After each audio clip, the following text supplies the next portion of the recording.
Welcome to Between the Before and After, a podcast about the stories that shape us. I'm your host, Coach John McClernand, and each episode I bring you an inspiring guest with a moving story that shines a light on the power of the human spirit. Before we dive in, I want to let you know about two very important things. Number one, the stories shared here are often gritty, raw, and vulnerable, and very likely will include speaking about sensitive topics suited for a mature audience. Number two, this podcast is also broadcast live on YouTube, Twitch, Twitter, LinkedIn, and Facebook. So on whatever platform you follow myself or Freedom Nutrition Coaching, you have the opportunity to participate in this discussion during the live stream.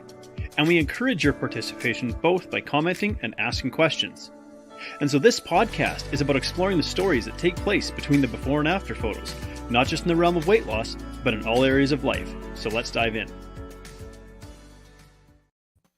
All right, welcome back to Between the Before and After. As always, I have a special guest. I don't think there's ever a time I don't have a special guest because everybody I get to talk to is amazing, and I'm always excited to explore the stories. But today we're talking with Dr. Debi Silber. I'm not sure. I should have asked if I'm pronouncing that correctly, but you got it. All right, you got it. You're not a medical doctor, I don't think, or maybe you added MD to your title. Let's see, you are a doctor of psychology, and you have a very interesting field of study that I have some personal experience in, and you do as well, which leads to a really fascinating story and the amazing work that you're doing. So what I'd like to do is just hand it over to you, let you give people a brief introduction to yourself and the work that you're doing right now, and then we're going to dive into the story that led you to doing what you're doing now. Yeah. So, right now I'm running the PBT, the Betrayal Transformation Institute. And, you can imagine you don't study something like betrayal unless you have to. You study it because you study it because you have to. And it's all based on a study that I did, which made 3 groundbreaking discoveries. And we're just helping countless people move forward physically, mentally, emotionally, psychologically. After an experience with betrayal from a family member, partner, friend, coworker, self. Yeah. And, when I think about betrayal, and probably everybody who listens, or almost everybody, has some kind of experience with a type of betrayal in their life. There's something about that that's different than just being wronged. For example, in my own story, I went through a violent trauma when living in South Africa. But the people who attacked me didn't know me. I was just a person. But I also went through like a really significant betrayal in my life that was from someone who was a very, very close friend. It was a business relationship that didn't go well and left me in a lot of debt and so on and so forth. But it wasn't even the money. It was the fact that I was betrayed by someone who I deeply trusted and thought was a close friend. That sort of thing is more difficult to overcome, I think, than just being wronged.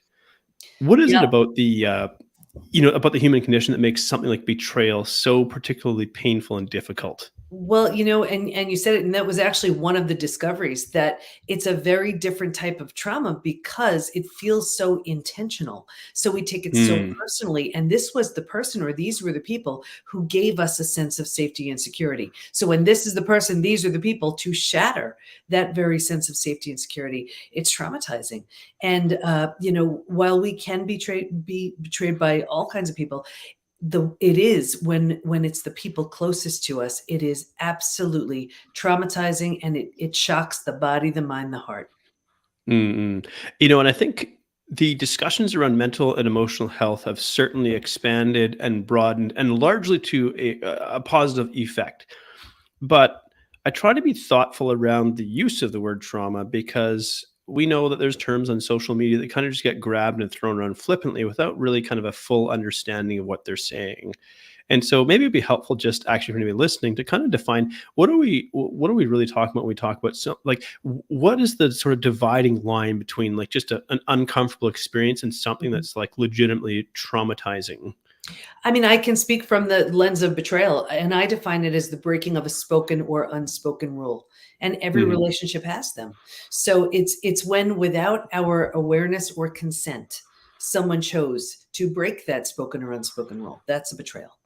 And what sort of defines, and I think every human experience is individual, but are there some defining commonalities, if you will, in how we respond emotionally, mentally, and even physically within our body when we experience trauma?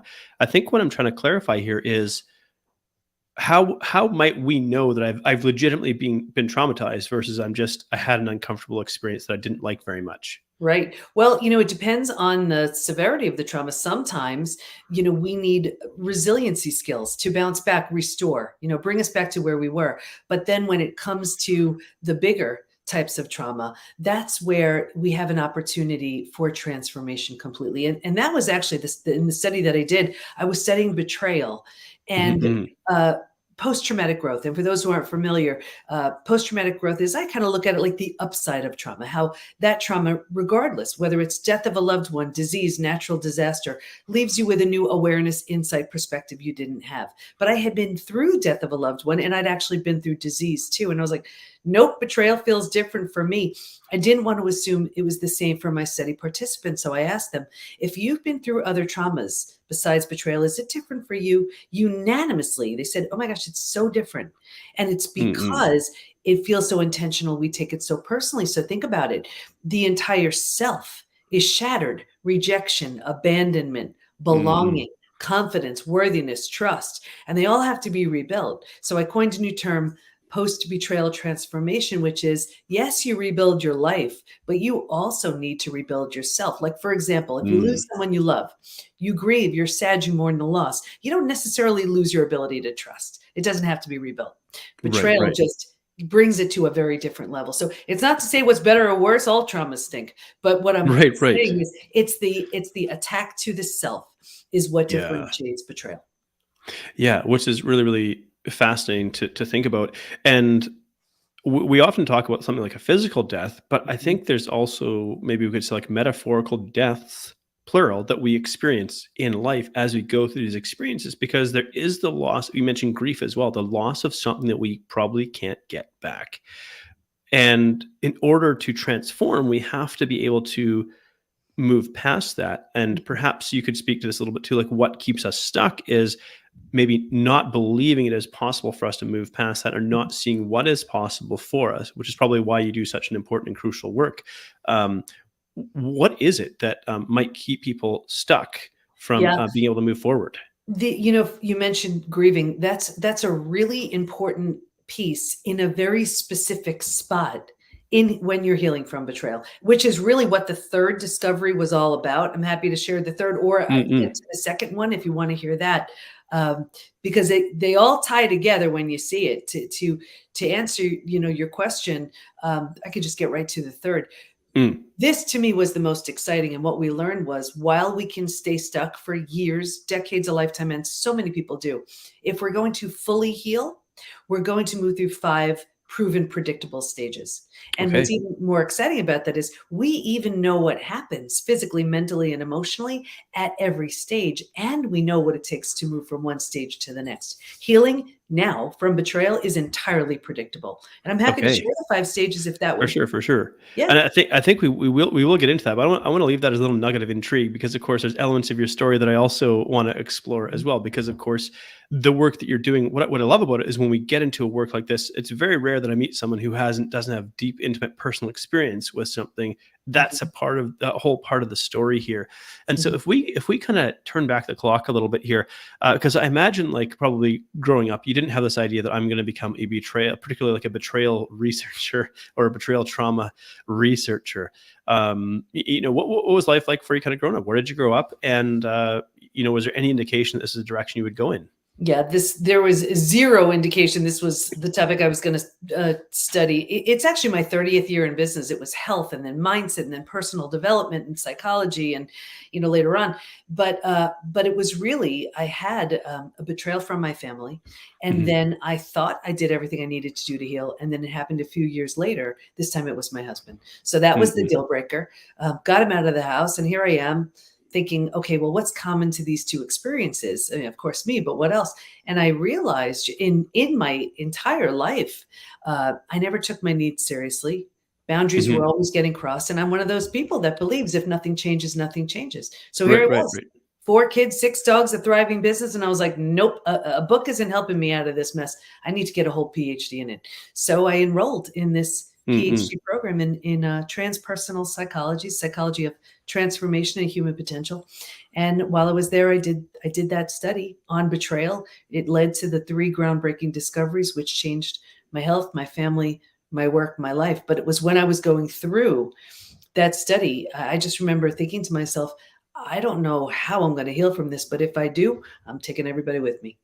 Absolutely. So now you mentioned that boundaries is something that you struggle with and struggle with for many, many years. And I think Mhm, setting healthy boundaries is a crucially important aspect of any human relationship. mhm. And so again, I go back to like maybe the formative years of life because I think, but where did this come from? Maybe whether or not we do form boundaries and how do we form boundaries? Going through like childhood, teen years, and things like that. When you look back on that experience, do you see that there was this tendency to allow people to potentially breach your boundaries or take advantage of you or things like that? It wasn't friends, it was my family. And Mm, the challenge with that is, you're a little kid and you're like, "Oh, these big people must know better." You know? So mm, so yeah. but I remember being this little kid thinking, and it was such a shock to me to even come up with this. One day I remember thinking, "What if it's not me?" And it shocked Mm, me and shook me to my core. And I don't know why, but I just said, "Just keep thinking that." And it turned into, interesting. "I don't think it's me." And then again, I remember exactly where I was. That's how profound it was. And then it turned into, what if it's them? Again, a shocker. And then eventually, Right. oh my gosh, it's them. And that was sort of like the get out of jail card, because I really knew, even though I was conditioned into believing it was all me that was wrong, bad, all these things. It wasn't. It really How wasn't. old were you when you first had that thought? What if it's not me? Yeah. I was probably 8, 9.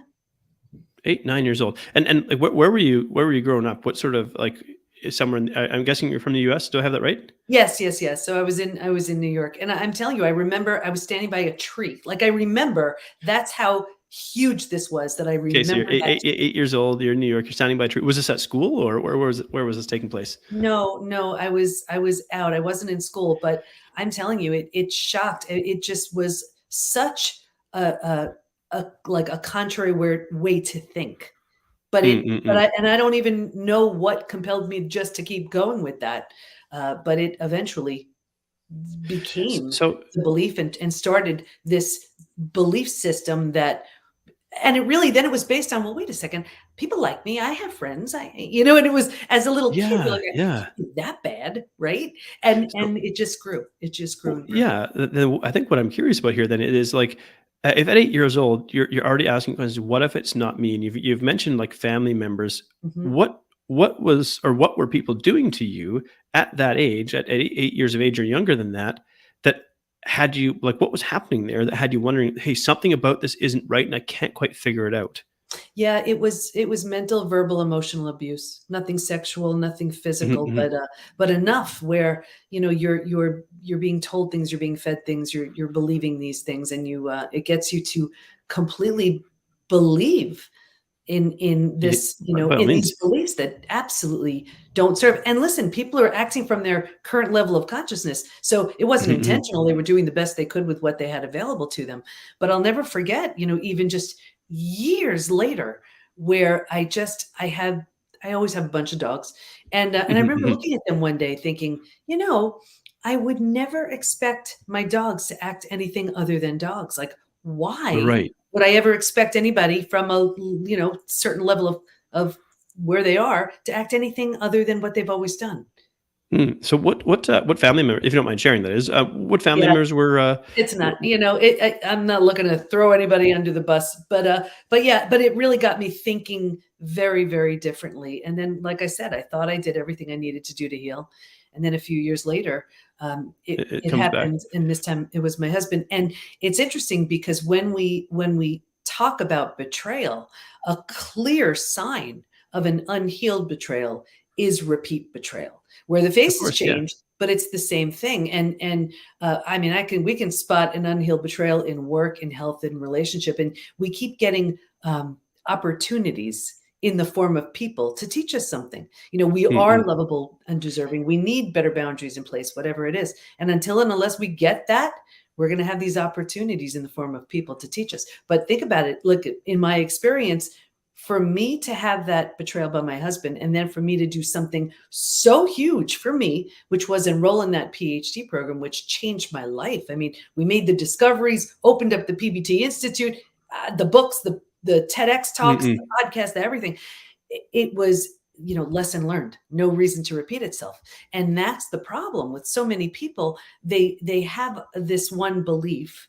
They don't heal. They have an experience with betrayal, certainly not suggesting it's anyone's fault. It's their Mhm. opportunity. They don't learn that lesson, and they live a lifetime of these repeat betrayals, not understanding that unless and until something huge changes, nothing's really Mm-mm. going to change.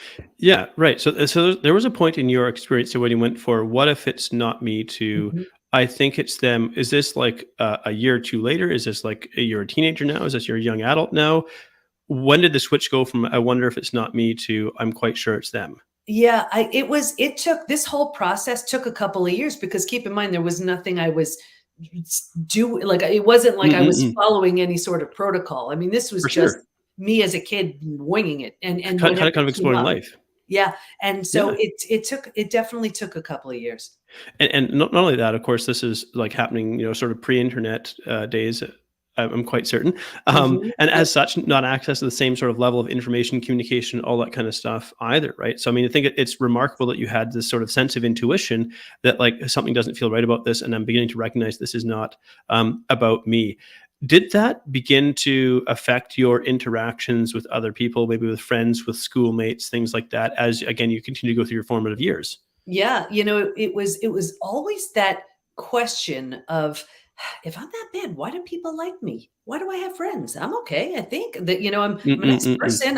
I've never. I mean, I can honestly say, even at this point in life, I have never intentionally hurt a human being, and I mm, can take a lie detector test on that one. So I really knew I don't think I'm that bad. There's mm, something mm. about, because it seems that only people who are saying or doing really hurtful things would would fall into that category, and I'm not doing those things. So I was sort of bringing logic into it as best I could, Right, but right. It's but it just interesting. So it wasn't making sense. right, yeah, or like there's a gap there, but you're Mhm, connecting 2 dots, you just don't know how to fill that in yet. Now, so was there anybody or some people in your life who were a positive anchoring influence that helped, because you mentioned, "Hey, I have friends," and things like that, and so you mhm, had kind of this counterbalance. You weren't necessarily isolated with these individuals who were, say, verbally, emotionally, mentally, mhm, abusing you and mistreating you. Who mhm. in your life was helping you to kind of remain anchored to your sense of self through that time, if Yeah. anyone?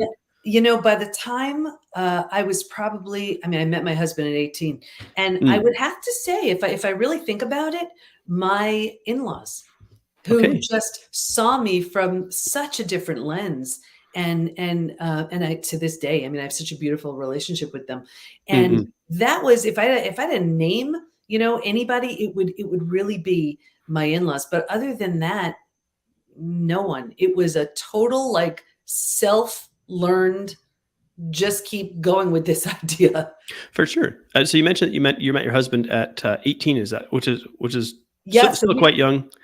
And how did you guys meet? And what drew you to him, or what drew him to you? Or yeah, and again, this is, I feel, the universe saying, okay, you have some major life lessons to learn here. And the first, 20 years, it was amazing. So we met in 84. I mean, I'm old. And okay, and it was seasoned chicken yeah, there you go. instead of spring chicken. I've heard that Right, expression. I like right. that. Yeah, yeah, yeah. Very seasoned. And it was just the first 20 years were great. And then here I was raising, 4 kids and these 6 dogs, and his business was taking off, and we definitely grew apart. And then it was that absolute crash and burn. And I'll tell you, betrayal will show you who someone truly is. It also has the opportunity to wake them up to who they temporarily became. And just to close the loop on my story, um, you can heal from all of it, whether you heal yourself and move on. And I'm happy to share with you the other 2 Mm-mm. discoveries to tell you exactly how to do that. Or, with my family, it just wasn't an option to heal and rebuild with them. Or if the situation lends itself, if you're willing, if you want to, you have the opportunity sometimes to rebuild something entirely brand spanking new with that person who hurt you. And that's what I did with my husband. So not long ago, as two totally transformed people, we married each other again. New Mm, rings, new vows, new dress, and our 4 kids is our bridal party. And it's quite remarkable. never in a bazillion years would I have done anything like that if Mm, mm, mm, he wasn't totally transformed, of course, and if I wasn't either. But a big mistake I see a lot of people make is they're just so sad and so uncomfortable. There's mm, mm. no transformation on either side, and they just figure out, okay, well, they just figure, okay, let's just kind of make this work somehow. And So yeah, yeah. and you mentioned like the first 20 years were amazing. So it's like 18 to 38 kind of thing. And so like, what was it that made it amazing? What was it that like, where everything seemed like it was fantastic? Mhm. Yeah, it was great. We were raising our kids and creating a life, and it was really good. It was really we were just having a really good time, and then it was, And the was few was years of in that horrible. time, like, was there any like red flag, like in hindsight, any red flags, nothing like that? It just felt like there was Not this, back then. No, not at all. Not at all. right. And then there was this potentially like this sudden shift There was or, a period of time where, it's just I was drowning in just trying to do what I had to do. I mean, imagine 4 kids, 6 yeah, dogs, a thriving business, and I'm pretty yeah. much doing it on my own. And he's running his business, Mm, and so there was definitely a distance there, and then that crash and burn, which there's the worst kind of awful. Anybody who's been through mhm. it knows exactly what I'm talking about. And Sure. now is So it's like the better than ever, and for our kids too, because it's so like so they've there all was been this. through together. Right, right, right. So in a sense, there was this growing apart. So you guys had been in Mhm, love. You had 20 great years together. mhm, But like maybe the stresses and strains, you mentioned he has a business or has a business, you had a business, mhm. and the stresses and strains of just trying to keep your head above water with all life sort of things going on led to you growing apart and maybe forgetting the reasons why you first came together. Is that, No, or it's what was taking place there? yeah, there are so many reasons why betrayals can happen, and there's no one reason. I mean, and I don't know how spiritual your audience is, but uh, if they believe that sometimes there's a reason for everything, I'll share a Mm, quick story. mm, The What happens is, of course, trust is shattered. The person you mhm, trusted the most proved untrustworthy, and then you don't trust yourself, and you say, mhm, "Oh my gosh, where was I? How did I not see? How did I not know?" So if I for sure. can't trust the person I trusted the most, and I don't trust myself, how in the world can I trust in anything and anyone? And that's terrifying.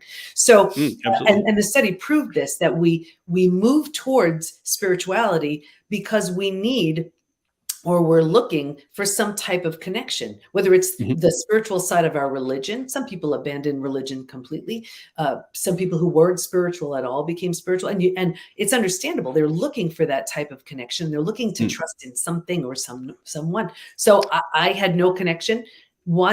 I saw a spiritual advisor who's since become a dear friend, and I walk into her office the first time, and she says, "Oh my gosh, how you planned this?" And she just starts laughing. I'm like, "What did you just say?" She goes, "Oh, yeah, yeah, yeah." He needed something so catastrophic to crash and burn so he could be the husband, father, friend he signed up to be. You needed to crash and burn so that you could come from this deep place of knowing. You're going to have an institute. You're going to have all these books. You're going to have this huge following around betrayal. And I'm like, "You're crazy." And here I am. mm. So who knows? So prior to this, you wouldn't have considered yourself a spiritual person, and then you go, okay, I'm going to start looking for answers. And this friend or this lady who's become a dear friend of yours, Mhm. what sort of spiritual practitioner is she? She just, just is extremely intuitive, and um, just intuitive, insightful.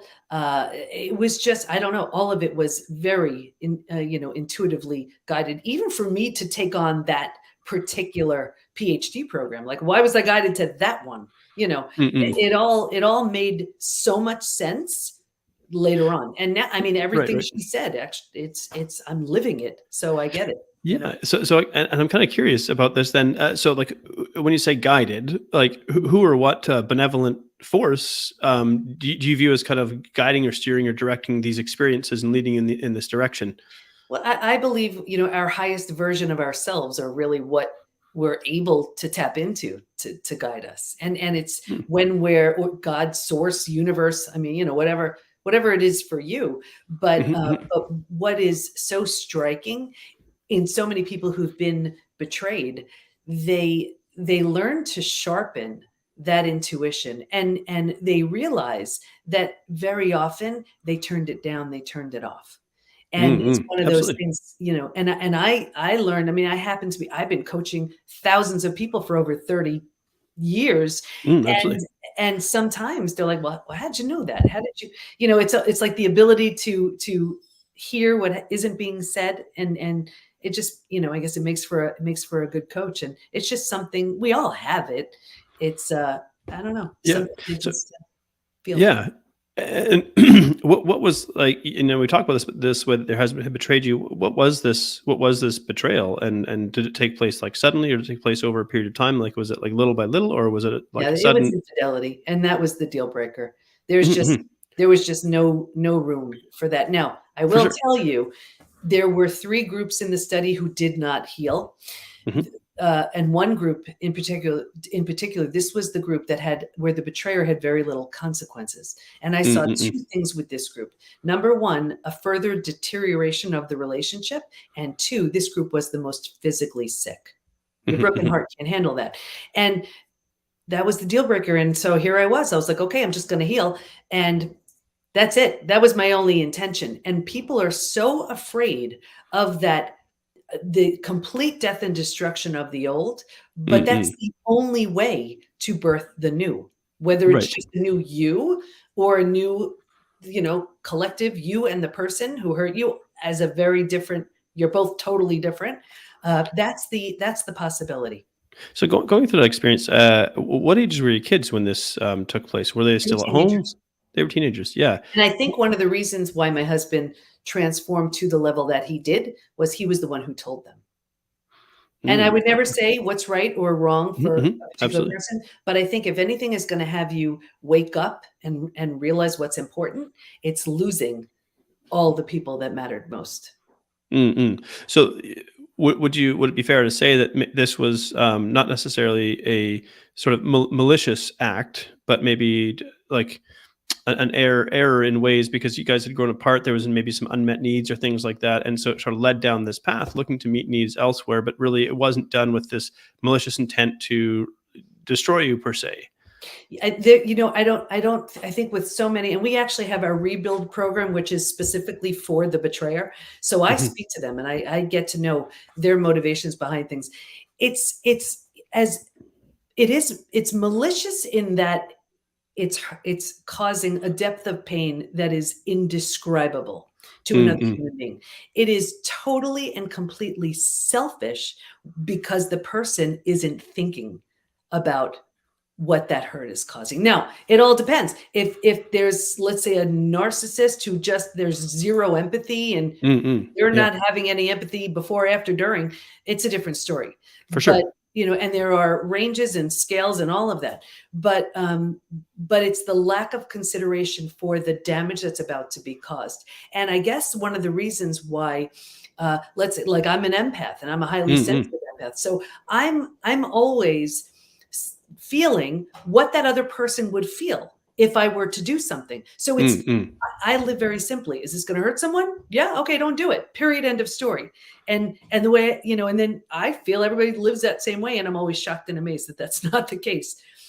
So we Mm, never mm. know. Like I said, there are so many reasons. There could be unhealed trauma. There could be Absolutely. addiction. I mean, so many reasons. But And so, yeah, yeah, so when this happened to you, and maybe at this point in time you hadn't dove into the research, the psychology, all this kind of stuff. Your previous business, like that you said, like fitness, health kind of thing, but it wasn't necessarily connected to this particular area of focus at this point in time. So, did you feel?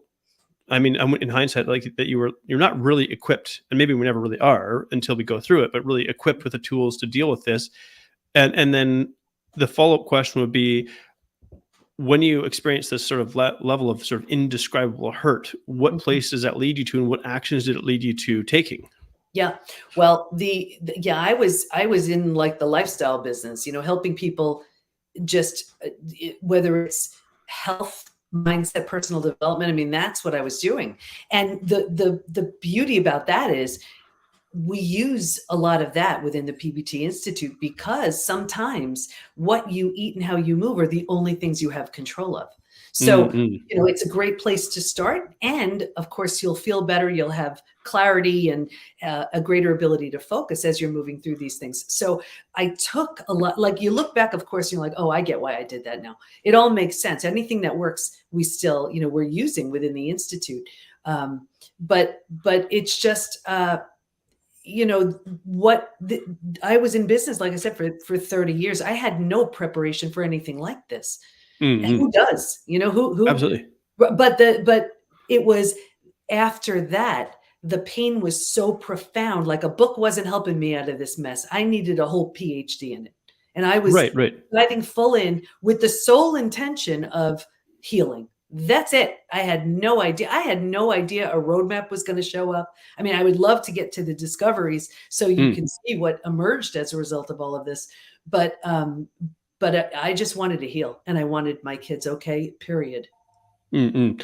Indescribable pain, mental, emotional, physical. How does that manifest in the body and in life? And again, how do you navigate other people, like relationships, if you still had friends, family, that Yeah. kind of thing, while you're in this pain?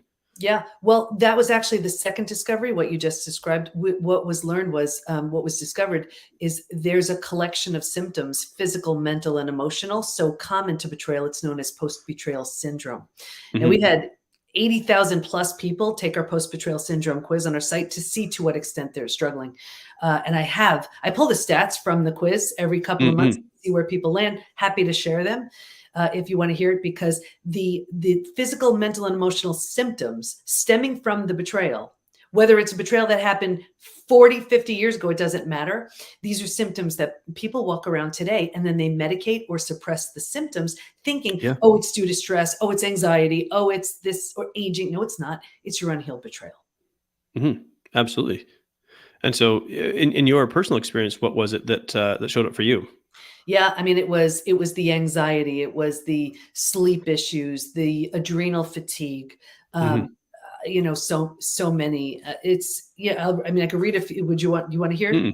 I'm some? I'm curious about your experience and really how you Sure. yourself navigated out of this. So you reached to this place, like you said, adrenal fatigue, sleepless night, dealing with Mhm. anxiety, all of these things. So Yeah. you get to like maybe even the lowest point in your sort of human existence, the most difficult place. How do you dig yourself out of that? How did you Yeah. yourself dig out of that? Yeah. I couldn't afford not to. I had kids to raise, I had a business to run, and I just couldn't afford not to. And then what was happening was whatever the research was proving worked, I tried. And then I was seeing clients at the time, and they were like, how are you so heavily medicated? Like they couldn't even get through their day. And they were like, how are you doing this? And I would just start telling them what I was doing, what, the having, if also the wrong type of support does way more harm than good. So I was very Absolutely. mindful about who I was spending my time with. And I was just, it was really kids, work, crash, kids, work, crash, kids, and just Yeah. implementing what I was learning just to So get it me sounds out of like this deep, painful hole. you had in all of this, so you had something to anchor yourself to pull you forward. You had people that still were relying on you, and so you used that as an anchor because maybe you didn't have that within yourself at this point in time because your sense of self had been significantly injured or damaged going through this experience, and so you kind of had to anchor and connect to others in your life to help move you forward, whether consciously or subconsciously. And there was a part of it where I just, it maybe it was subconscious at the time, but I knew this roadmap that was just being created would serve if I Mm, just figured it out and used myself as the means of figuring it out, and the study participants, it'll serve. So I have no idea, just keep going. And it felt like I was mhm, in this mhm. sort of transformation tunnel where there was no light at all at Yeah. the, and you just can't see the light at all. And I would check in with myself every couple of weeks. Where are you? Where are you? What are you? 10%. Mm, Oh my gosh, 10%, 20%. Oh, wait, there's light, but I'm nowhere close. Wait, there's 50%. Okay, just keep going. And if it doesn't work, don't do it. If it works, keep doing it. And mhm. it was as deliberate and intentional as that. See, and thank you for sharing that. I think this is really, really powerful because while stats, facts, and statistics, of course, they're important because they inform us and guide our decision making and so on. At a human, at an individual level, when we hear that this is what a real human being did in real life, essentially, that really makes a difference for people. So I do appreciate you sharing that. And obviously, we've hinted at over the course of this. There was 3 discoveries, and we've kind of touched on the in sort of broken segments. But maybe if we're to bring them forward again and say, like, you did this study on betrayal and post betrayal syndrome and whatnot. What kind of, in a nutshell, were these 3 discoveries that came forward? Yeah, the first was that betrayal is a very different type of trauma. So it gets its own Yes. name, which is now called post-betrayal transformation. The second was that there's a collection of symptoms so common to betrayal, it's known as post-betrayal syndrome. And Mm, time or a new relationship will not heal it. Healing must be deliberate and intentional. And we have the mm, specific symptoms that people experience that they often treat. They'll go to the best gut doctor. They'll go to a sleep expert. They'll go to their, MD. And it has nothing to do with any of that. They're hacking away at the symptoms unless and until they get to the root of it. That's why our certification program is for doctors, coaches, healers, therapists, so they do get to the root. The third mm, discovery was that while people can stay stuck for years, decades, a lifetime, and most do, if they're going to fully heal, go from post-betrayal syndrome to post-betrayal transformation, they will mm. go through those 5 proven, predictable stages. Yeah. Okay. Which is really fascinating. And what are those stages? Yeah. So they're all mapped out in Trust Again. It's what we teach within the Institute. It's what all of our coaches are certified in. Here's a boiled down version of them. Of course. So Yeah. We're just going to explore it in a tiny little nutshell here. Which yeah, um, tiny little, I mean, it's going to take like 5 minutes or so. Are we okay? coconut sized nutshell. Oh yeah. You Okay, all right. betcha. So stage 1 is before it happens. And okay, I'll just leave off stage 1 and just start with stage 2.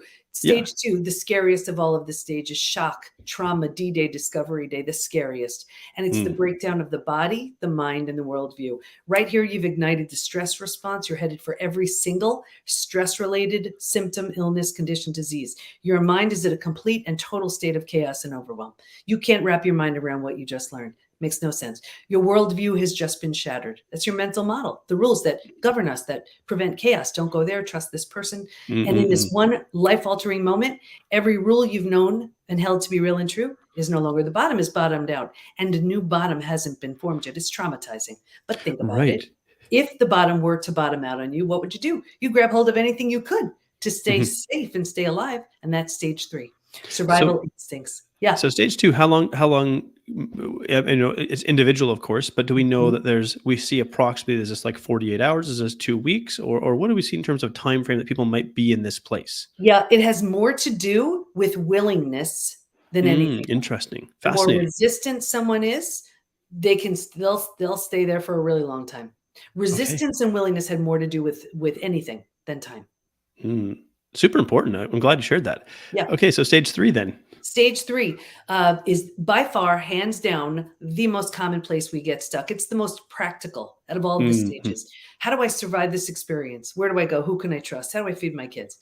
And this is where we get stuck. And here's why. Yeah. Once we've figured out how to survive our experience, because it feels so much better than the shock and trauma of where we just came from, we think it's good. And because we Ah.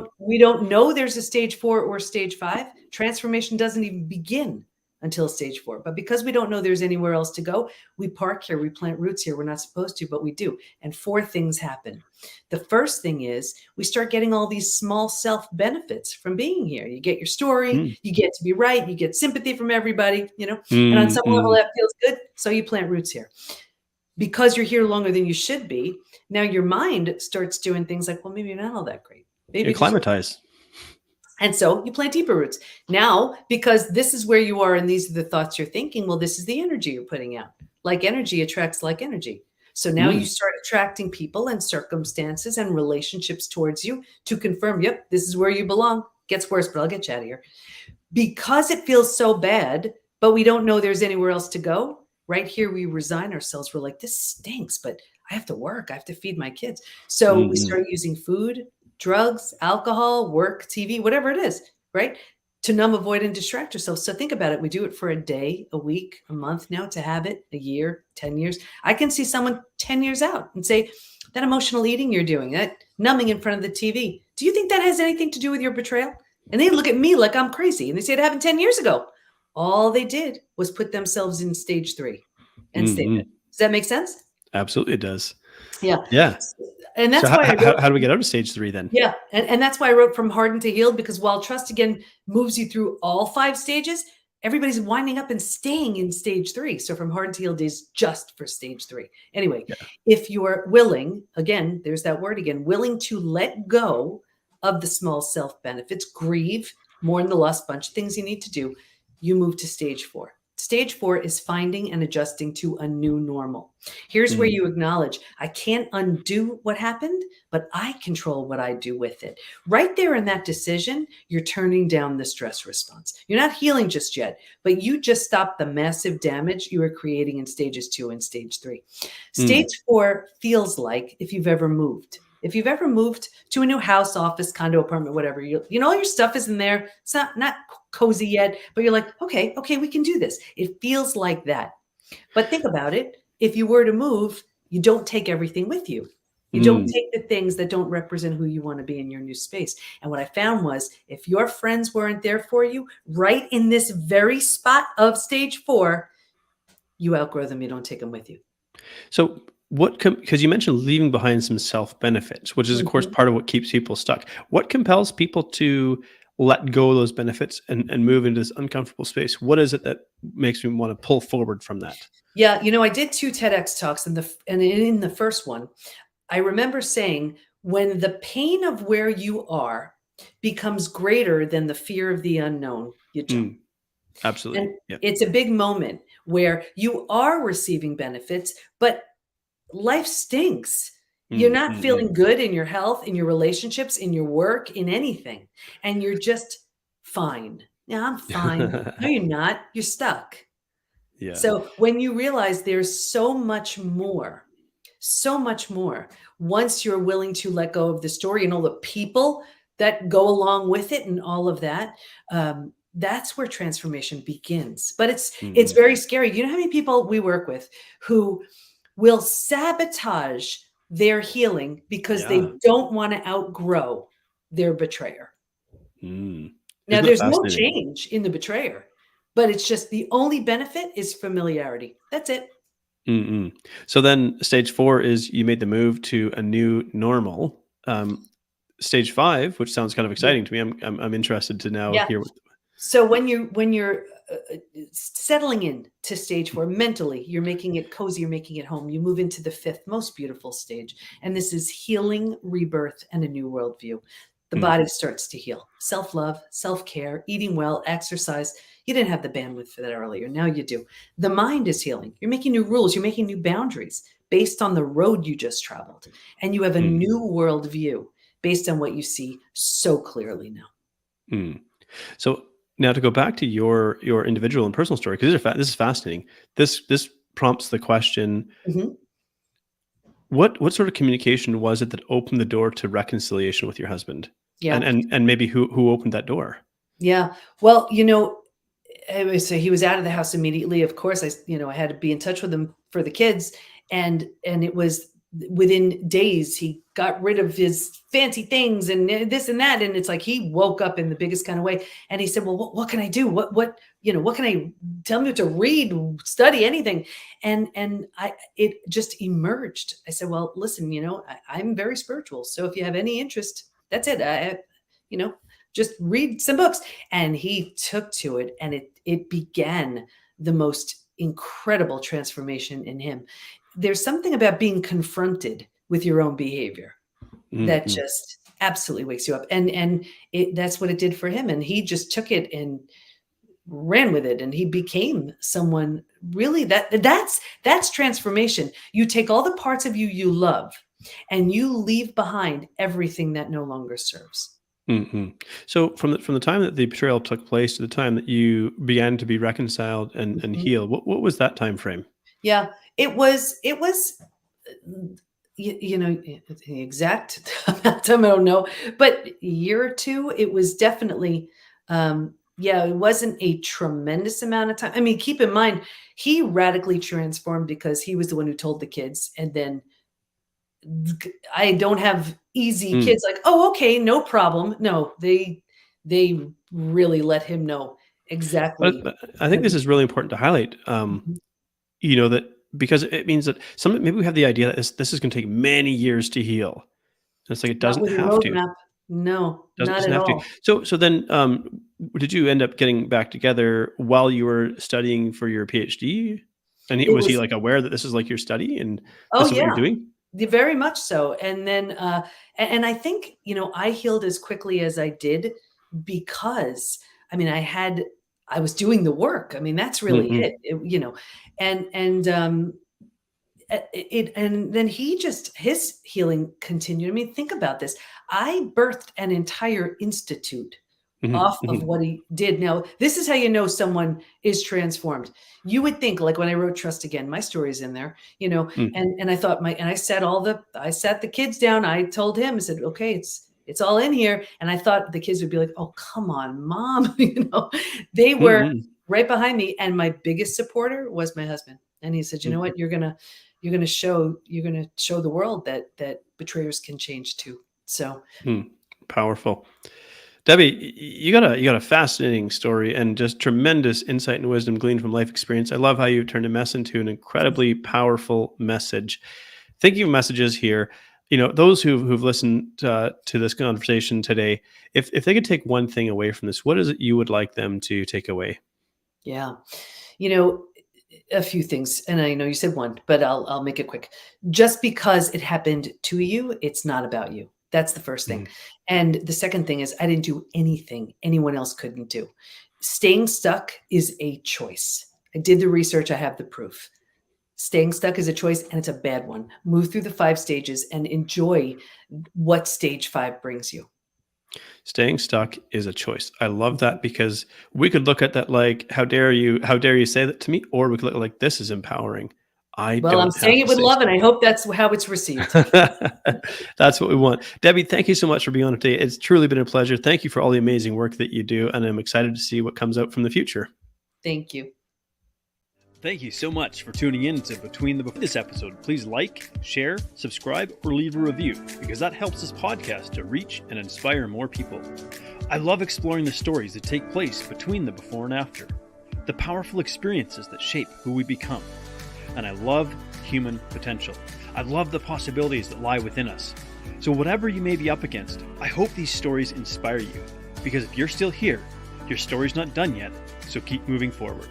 Anyone can come from any place of brokenness and destitution and build an amazing life.